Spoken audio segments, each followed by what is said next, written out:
शेतकरी बांधवांनो, मी आशिष पाडेकर, साविल कंपनीचा प्रतिनिधी। आज आपण संतवाडी या ठिकाणी आलो आहोत विश्वास पाडेकर यांच्या कांदा पिकामध्ये। तरी त्यांच्याकडून जाणून घेऊ आपण कांदा पिकाबद्दल माहिती। आपले किती क्षेत्र आहे कांदा पीक? कांदा 2 एकरचं क्षेत्र आहे। एकरसाठी तुम्ही कांदा पिकाला बेसल डोस यावर्षी काय भरला? कांदा पिकाला ह्या वर्षी आपण ऑलफट सुपरची एक गोणी, 9-24-24ची एक गोणी, 14-35-14 एक गोणी पहिल्या बेसल डोससाठी वापरलं। त्याच्यामध्ये बेन्सल पण घेतलं होतं आपण। आणि दुसऱ्या डोससाठी कॅल्फट सुपर आणि 10-26-26 अशा या 3 गोणींचा डोस घेतला। तर कांद्याचं उत्पन्न आपल्याला यावर्षी चांगलं वाटतंय। दरवर्षीपेक्षा म्हणजे तुम्ही दरवर्षी ऑलफट सुपर वापरता का? नाही, दरवर्षी नाही वापरत। यावर्षी पहिल्यांदाच वापरलं।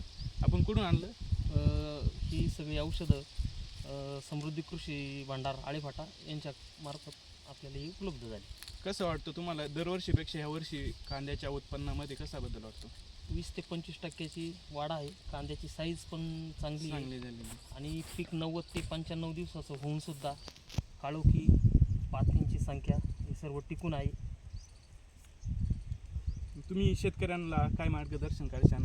आपल्या साविल कंपनीचं हे सांगू इच्छितो की साविल कंपनीचे जे प्रॉडक्ट आहेत, ऑलफट सुपर, कॅल्फट आणि जेल मिक्स, ते मॅक्झिमिन, हे सर्व औषधं तुम्ही कांद्याचं स्प्रेमध्ये वापरलेली आहेत ती, आणि अतिशय चांगला रिझल्ट आहे। धन्यवाद.